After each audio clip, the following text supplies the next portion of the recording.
Halo, selamat pagi. Kita bertemu kembali dalam program ini. Nah, saya mau mengajak Anda mendiskusikan hari ini topik kita tentang pengertian bahasa, kemudian nanti sifat-sifat bahasa dan ragam bahasa. Nah, kalau kita berbicara dari definisi bahasa, Goris Kerap sudah memberikan satu pengertian yang sangat baik menurut saya, karena beliau mengatakan bahasa adalah bunyi yang bermakna yang dihasilkan oleh alat ucap manusia, dan yang kemudian nanti bahasa itu sendiri memiliki fungsi sebagai beberapa hal yang berkaitan dengan kemanusiaan kita, misalnya sebagai alat ekspresi diri, kemudian sebagai alat komunikasi tentunya, kemudian juga sebagai alat yang digunakan untuk berinteraksi, sebagai alat kontrol sosial. Nah, itu konsep-konsep bahasa. Namun perlu kita perhatikan, dan hal yang menarik dari apa yang diucapkan oleh Goris Kerap, beliau juga mengatakan bahwa bahasa itu nantinya akan bersifat arbitrer, yang artinya begini, bahwa setiap daerah atau wilayah atau bangsa atau masyarakat tertentu memiliki yang disebut dengan bentuk-bentuk kesepakatan mana bahasa yang akan digunakan. Nah, itu bisa terlihat ketika kita nanti bahwa di dalam sebuah masyarakat tentu memiliki ragam-ragam yang berbeda. Nah, salah satu karakteristik bahasa itu tentu dari konsep sifat bahasa itu sendiri yang bersifat arbitrer, yang artinya ketentuan atau kesepakatan penggunaan bahasa di dalam suatu masyarakat atau wilayah ataupun nanti dalam tataran negara tentu adalah sudah dilakukan proses penyatuan dari kesepakatan penggunanya atau orang-orang yang menggunakan bahasa itu. Nah, misalnya itu bisa kita perhatikan, katakanlah kita di Indonesia memiliki yang namanya bahasa Indonesia. Nah, hanya Indonesia yang menggunakan bahasa Indonesia. Sebab apa? Kesepakatan kita adalah menggunakan bahasa Indonesia. Tentu nanti akan berkaitan erat dengan penggunaan kata-kata yang ada di dalam bahasa Indonesia sendiri, sehingga nanti kata-kata itu akan berbeda dengan bahasa-bahasa yang ada di luar dari bahasa Indonesia. Nah, contoh sederhana yang paling bisa kita lihat adalah misalnya kita di Indonesia mengenal tempat duduk itu misalnya kursi, tapi tentu bukan berarti nama itu hanya satu begitu, tapi di daerah lain juga memiliki nama-nama istilah seperti itu. Di bahasa Inggris misalnya kita mengenal chair, atau mungkin di bahasa-bahasa lain akan memiliki nama yang seperti itu. Nah, oleh karena itu, jadi sebenarnya karakteristik sebuah bahasa akan terlihat bagaimana bahasa itu merupakan sebuah kesepakatan, ya, itu yang disebut arbitrer, sehingga tidak mengherankan memang mengapa nanti akhirnya bahasa itu disepakati. Tentu ada kepentingan-kepentingannya, terlebih dalam sebuah ketatanegaraan, maka bahasa merupakan sebuah identitas, ya. Bahasa merupakan ciri, bahasa merupakan jati diri suatu bangsa atau negara ataupun nanti wilayah-wilayah tertentu. Nah, itu konsep bahasa yang paling sederhana. Nah, hal yang menarik lagi yang ingin saya sampaikan, selain karakteristik dari sifat bahasa itu yang bersifat arbitrer, bahasa itu juga nanti bersifat produktif. Artinya begini, bahwa setiap bangsa akan memiliki kekayaan-kekayaan tersendiri dalam setiap kosakatanya, dan setiap bahasa itu tentu akan mengalami konsep-konsep penambahan kosakata sehingga produktif. Nah, misalnya di kita sendiri bahasa Indonesia, kalau kita melihat kamus besar bahasa Indonesia yang sampai hari ini sudah terbit sampai edisi yang kelima, saya kira kita bisa melihat jumlah kosakata atau lema atau nanti kata-kata yang terbaru sudah muncul, sehingga nanti tingkat ketebalannya atau penambahan kosakatanya lumayan banyak. Nah, oleh karena itu sifat bahasa itu lebih mengarah kepada produktif, yang artinya bahwa suatu bahasa akan selalu mengalami perkembangan, menghasilkan kosakata-kosakata baru, sehingga itu menjadi kekayaannya tersendiri. Nah, itu yang bersifat produktif. Nah, selain itu bahasa itu juga nanti akan bersifat dinamis. Nah, ini sejalan dengan sifat produktif. Dengan kedinamisan, artinya bahasa itu tidak statis, artinya setiap bahasa, khususnya misalnya dalam mata kuliah kita bahasa Indonesia, bahasa Indonesia akan selalu bersifat dinamis mengikuti perkembangan zaman. Mengapa? ketika bahasa itu nanti bersifat dinamis, maka akan melihat bagaimana persoalan kebangsaan kita misalnya.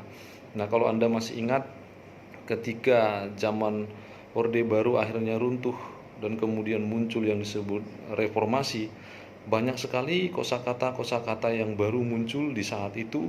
Karena apa? Karena memang bahasa itu bersifat dinamis. Jadi kekayaan dari bahasa Indonesia itu bertambah dengan suatu peristiwa-peristiwa sehingga harus mengikuti perkembangan zaman. Dan bahkan sekarang juga kalau kita lihat perkembangan kosakata yang diserap ke dalam bahasa Indonesia juga sangat beragam ya. Artinya bahwa bahasa Indonesia itu sangat-sangat bersifat dinamis, jadi bisa menerima bahasa-bahasa di luar dirinya. Oleh karena itu pertambahannya lumayan banyak. Nah, itu bersifat dinamis. Nah, yang kemudian juga sifat-sifat bahasa yang lain juga bisa kita katakan bersifat universal. Artinya setiap bahasa yang ada di dunia ini pasti memiliki ciri-cirinya tersendiri, tapi yang paling umum, yang paling sama adalah tentu bahasa itu dihasilkan oleh alat ucap manusia yang di dalamnya memang memiliki bunyi-bunyi yang bermakna. Karena dengan adanya alat-alat ucap itu, maka nanti bunyi yang diparulkan atau yang diucapkan itu adalah hal-hal bunyi yang bermakna. Itu mengapa disebut dengan bahasa yang universal, artinya bahasa itu hanya dipahami oleh manusia, bahasa tidak bisa dipahami oleh hewan.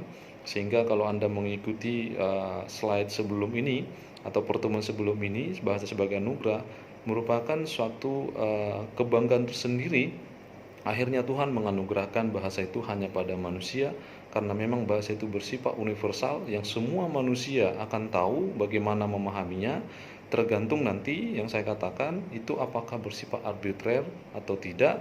Nah, tentu dalam hal ini karena bahasa bersifat arbitrer, tergantung nanti kosakata apa yang mau dinyatakan dan itu bisa dipelajari sehingga bisa dimahami. Nah, hewan itu tidak bisa memahami itu karena mereka adalah hewan-hewan yang hanya menggunakan insting-insting belaka. Walaupun manusia punya insting, tetapi cara pemaknaannya sangat berbeda dengan kita.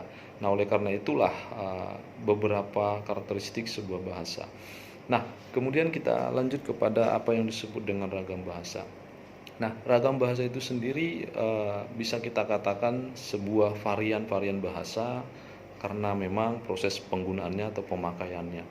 Nah, di dalam ragam bahasa itu sendiri sering kali bisa kita pahami istilah-istilah yang muncul yang paling sering, dan kalau Anda memang tertarik di dalam konsep ini, Anda sebenarnya bisa nanti mempelajari satu bidang itu yang lebih spesifik lagi dalam mata kuliah yang disebut sosiolinguistik. Jadi artinya antara bahasa dengan sosial atau kehidupan masyarakat. Nah, itu bisa dilihat bagaimana sebenarnya istilah-istilah itu muncul. Misalnya disebut idiolek. Nah, idiolek itu sendiri adalah ciri khas ya. Ciri atau langgam atau gaya bahasa seseorang berbicara dengan perbedaan orang lain. Artinya begini, misalnya idiolek saya adalah seperti ini, maka setiap orang yang memiliki kemampuan berbahasa tidak akan pernah sama idioleknya. Karena apa? Itu adalah ciri yang melekat pada diri sendiri. Setiap orang punya kekhasan berbahasa, setiap orang punya ciri yang melekat, entah itu nanti dia menggunakan tekanan, mimik, bahasanya, dan pilihan katanya, itu akan terlihat. Nah, kalau Anda tidak percaya, Anda bisa mengingat kembali misalnya bagaimana beberapa mantan-mantan presiden Indonesia, misalnya beberapa presiden kita yang memang memiliki ciri khasnya tersendiri. Misalnya kalau Anda perhatikan pidatonya Insinyur Soekarno, dia memiliki ideologi yang unik. Karena apa? Ketika dia berpidato selalu bersemangat, berapi-api, dan memiliki ciri-ciri berbahasa yang sangat menarik. Dan ketika kita sekali mendengar pidatonya, kita langsung tahu, oh ini adalah Soekarno. Dan tentu itu sangat berbeda ketika misalnya Anda mendengar Bapak Soeharto misalnya berbicara, dan kita juga bisa mendengar perbedaannya ketika Ibu Megawati berbicara. Kita juga bisa mendengar misalnya ketika Bapak B.J. Habibie berbicara. Misalnya kita juga melihat Pak Abdurrahman Wahid berbicara. Kita melihat perbedaannya yang signifikan kalau misalnya Pak SBY berbicara. Dan yang terbaru mungkin Anda sangat khas kalau misalnya mendengar ideolek atau gaya berbahasanya Pak Jokowi. Nah, saya kira mereka sebagai seorang pemimpin memiliki ciri-ciri. Nah, itu yang disebut ideolek. Nah, kalau kita kembali pada pribadi-pribadi kita masing-masing, tentu itu juga akan sangat berbeda. Karena kalau Anda melihat bagaimana ciri kita berbicara dengan orang tua kita, dengan adik kita, kakak kita, itu sangat berbeda. Nah, itu disebut ideolek, dan itu tidak akan pernah sama setiap orang, meskipun itu dinamakan kembar sekalipun, pasti ada perbedaan dari cara berbahasanya, pasti akan terlihat bagaimana pilihan-pilihan katanya, gaya dia berbicara. Nah, itu yang disebut ideolek, istilah-istilah yang berkaitan dengan ragam bahasa. Nah, yang kedua, ada juga yang disebut dengan istilah dialek. Nah, dialek itu sendiri adalah ragam bahasa yang memang lebih fokus itu kepada masyarakat, yang artinya apa? Dialek itu akan terlihat dari sekumpulan masyarakat yang digunakan di wilayah tertentu, masyarakat tertentu. Nah, kita tahu bahwa meskipun nanti setiap bangsa atau daerah atau wilayah memiliki yang disebut dengan bahasanya tersendiri, tapi bukan berarti mereka tidak memiliki dialeknya. Nah, Anda mungkin tahu di Indonesia sangat-sangat banyak dialek-dialek yang muncul, dan kita tahu bahwa itu adalah bentuk dari keragaman kita, keunikan kita sekaligus, sehingga sangat aneh kalau memang ada orang-orang mempertentangkan bahwa kita itu berbeda dari hal-hal yang lain. Ya, memang dari awal kita sudah berbeda, dan itu sebuah keniscayaan yang memang harus dipahami dan saling dihormati. Nah, perbedaan-perbedaan dialek itu akan sangat muncul. Nah, meskipun kita memiliki bahasa nasional ya, atau bahasa resmi ya, bahasa Indonesia, tapi di daerah kita tetap masih ada yang disebut dialek-dialeknya. Maka tidak heran juga kalau Anda bisa perhatikan misalnya dialek Sunda saja yang satu rumpun bahasa Sunda memiliki kekhasan masing-masing ya. Coba kalau Anda punya waktu, pergilah ke Bandung, coba bandingkan perbedaan dialek Sunda yang ada misalnya di Lembang ya, dengan yang ada mungkin di daerah Dago, Bandung. Nah, itu sangat berbeda kekhasan mereka. Demikian juga bahasa-bahasa yang lain, misalnya bahasa Jawa, Anda bisa bandingkan dialek Jawa yang ada di Solo mungkin dengan dialek yang ada di Jogja, itu berbeda. Nah, itu kekhasan-kekhasan dialek yang tergantung kepada wilayah, yang memang seperti tadi, karakteristik itu bisa terjadi karena memang adanya kesepakatan yang bersifat tadi arbiter tadi, bahwa bahasa itu bersifat kesepakatan suatu masyarakat. Nah, ini yang disebut dialek, artinya dialek itu bisa terlihat nanti dialek-dialek yang tergantung sekumpulan. Entah misalnya dialek remaja, maka sekumpulan remaja mereka punya ciri khasnya masing-masing. Misalnya dialek-dialek yang berkaitan dengan anak-anak muda, berkaitan dengan orang tua, itu berbeda. Maka topik-topik yang dibicarakan sangat berbeda. Nah, kemudian juga ada yang disebut sosiolek. Nah, sosiolek itu sendiri adalah memang penggunaan ragam bahasa antar lintas etnis, itu bisa kita katakan, karena memang bahasa ini tidak hanya digunakan kepada suatu masyarakat tertentu atau komunitas tertentu, tapi sebenarnya semua orang paling tidak sudah banyak mengetahuinya. Nah, hal yang menarik tentang sosiolog itu bisa Anda lihat dari penggunaan bahasa-bahasa, misalnya bahasa-bahasa Chinese ya, tentang masalah penggunaan uang, penyebutan nama-nama uang. Mungkin Anda pernah mendengar istilah gope ya, seceng, ceban, dan yang lain-lain. Nah, ini saya kira hampir semua orang sudah tahu, artinya bukan hanya orang Chinese saja yang mengetahui, tapi hampir semua.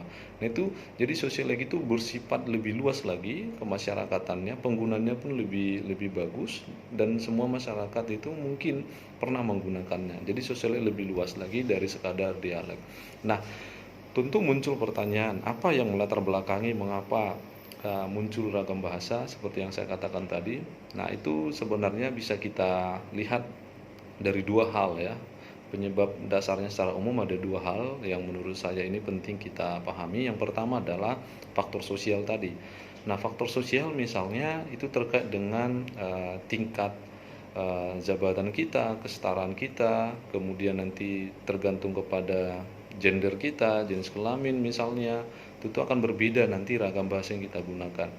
Juga akan berbeda misalnya tingkat umur kita, tingkat pendapatan kita, keuangan kita.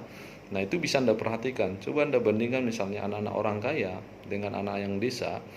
mereka akan memiliki kosakata yang sangat berbeda, ragamnya berbeda, dan topik-topik yang dibahas juga kan berbeda. Nah, itu mengapa terjadi nanti ragam bahasa itu karena seperti itu. Dan bahkan orang-orang memiliki strata sosial yang tinggi cenderung ya lebih cepat mengenal kosakata-kosakata terbaru, apalagi di zaman internet sekarang.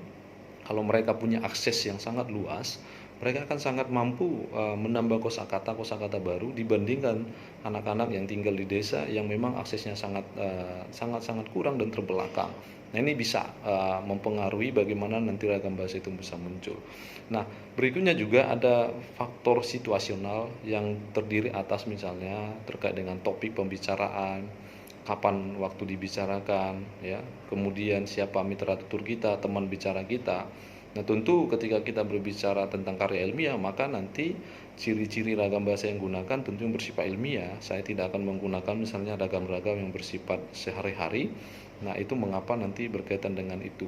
Jadi setiap topik atau pembicaraan itu akan berkaitan bagaimana cara kita menggunakan ragam-ragam kita pilih.